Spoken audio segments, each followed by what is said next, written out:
আসসালামু আলাইকুম ওয়া বারাকাতুহু।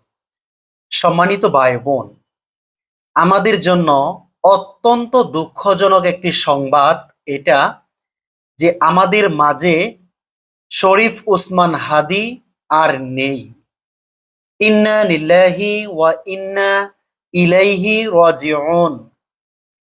শরীফ উসমান হাদী শুধু একটি নাম নয়, এই নামটি ঘিরে আছে পুরো বাংলাদেশের ইতিহাস। এখন থেকে, আজ থেকে শরীফ উসমান হাদী বাংলাদেশের ইতিহাসে স্বর্ণাক্ষরে লেখা থাকবে। উসমান হাদী সম্পর্কে আমরা এই কয়েকদিন যাবৎ খুব ভালোভাবেই জেনেছি। আরো সুন্দরভাবে আমি আপনাদেরকে জানাতে চাই।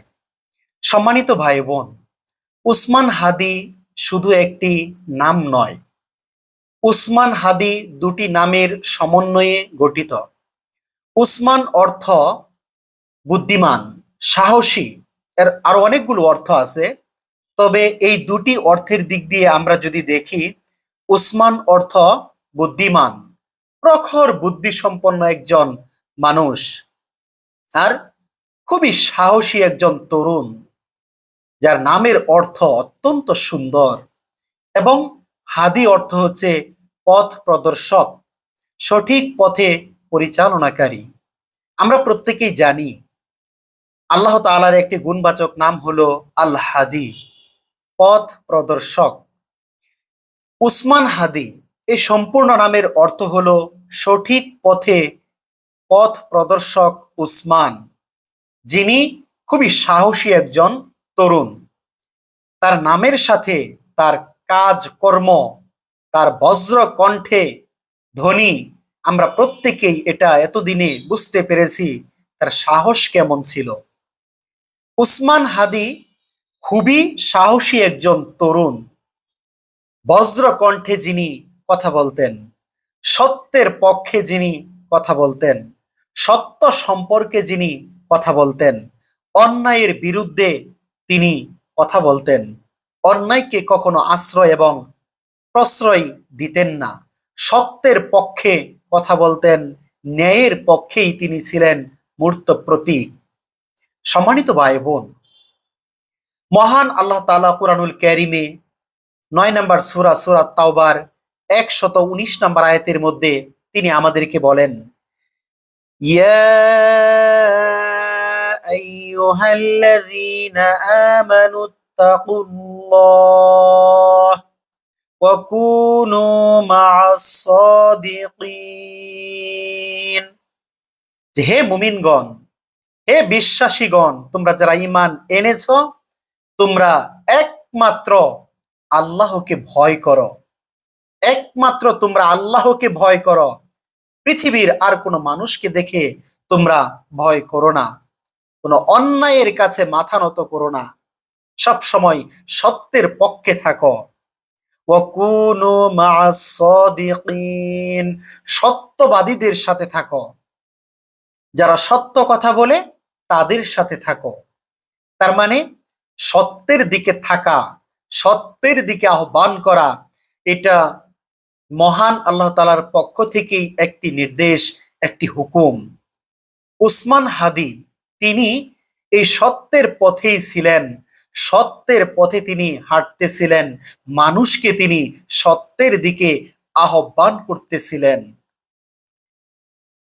এই যে সাহসী একজন তরুণকে এরকম ভাবে, নির্মম ভাবে হত্যা করা হলো, এটা আমাদের জন্য খুবই দুঃখজনক একটি ব্যাপার। আমরা খুবই মর্মাহত, আজ আমরা খুবই দুঃখিত। ছোটবেলায় কবিতা পড়েছিলাম, আপনারা হয়তো অনেকেই এই কবিতাটি পড়েছেন, যারা স্কুলে পড়েছেন প্রত্যেকেই এই কবিতাটি পড়েছিলেন যে আমাদের দেশে হবে সেই ছেলে কবে, কথাই না বড় হয়ে কাজে বড় হবে। উসমান হাদী ঠিক এরকম কাজে কর্মে তিনি বড় হতে চেয়েছিলেন, মুখের কথায় নয়, বাস্তবে তিনি সত্যকে প্রতিষ্ঠিত করতে চেয়েছিলেন। যেখানে ন্যায়, অন্যায়, হালাল, হারাম ইত্যাদি সবকিছু মানুষ চিনতে পারবে, বুঝতে পারবে, সত্যের পক্ষে কথা বলবে। এরকম একজন উসমান হাদিকে আজ আমরা হারালাম। একদল সন্ত্রাসী তাকে পৃথিবীতে বাঁচতে দিল না। এই সকল সন্ত্রাসীদের দ্রুত বিচার কার্য যেন সম্পন্ন হয়, আমরা যেন এটা দেখতে পারি দু চোখে। আল্লাহ তাআলা কবুল করুন। হে হাদি, তুমি চলে যাওনি। তুমি চলে গেলেও পৃথিবীর এই বুকে হাজারো হাদি তুমি তৈরি করে গেলে। হাজারো তরুণরা তোমার আদর্শে আজ বড় হবে। তোমার স্বপ্নকে তারা বাস্তবে লালন পালন করবে, তোমার স্বপ্নকে তারা বাস্তবায়ন করবে। হে আল্লাহ, আপনি আমাদের এই উসমান হাদি ভাইকে শহীদি মর্যাদা দান করুন, তাকে জান্নাতের জন্য কবুল করুন, তাকে জান্নাতবাসী করুন। হে আল্লাহ, আপনি তাকে মাফ করে দিন, তাকে ক্ষমা করে দিন, তার পরিবারকে ধৈর্য ধারণ করার, উত্তম ধৈর্য ধারণ করার তৌফিক দান করুন। হে আল্লাহ, আপনি বাংলাদেশকে হেফাজত করুন, বাংলাদেশকে তাওহীদ এবং নিরাপত্তার দেশ হিসেবে কবুল করুন। আমরা আল্লাহ তাআলার কাছে বেশি বেশি দোয়া করব, আল্লাহ তাআলা যেন আমাদের দোয়া কবুল করেন এবং আমাদেরকে যেন হেফাজতে রাখেন, নিরাপত্তার সাথে রাখেন। মহান আল্লাহ তাআলার পক্ষ থেকে আমরা এটা চাই। মহান আল্লাহ তাআলা আমাদেরকে দুনিয়াতে কল্যাণ দান করুন এবং আখিরাতেও মহান আল্লাহ তাআলা আমাদেরকে কল্যাণ দান করুন। আমিন ইয়া রব্বাল আলামিন।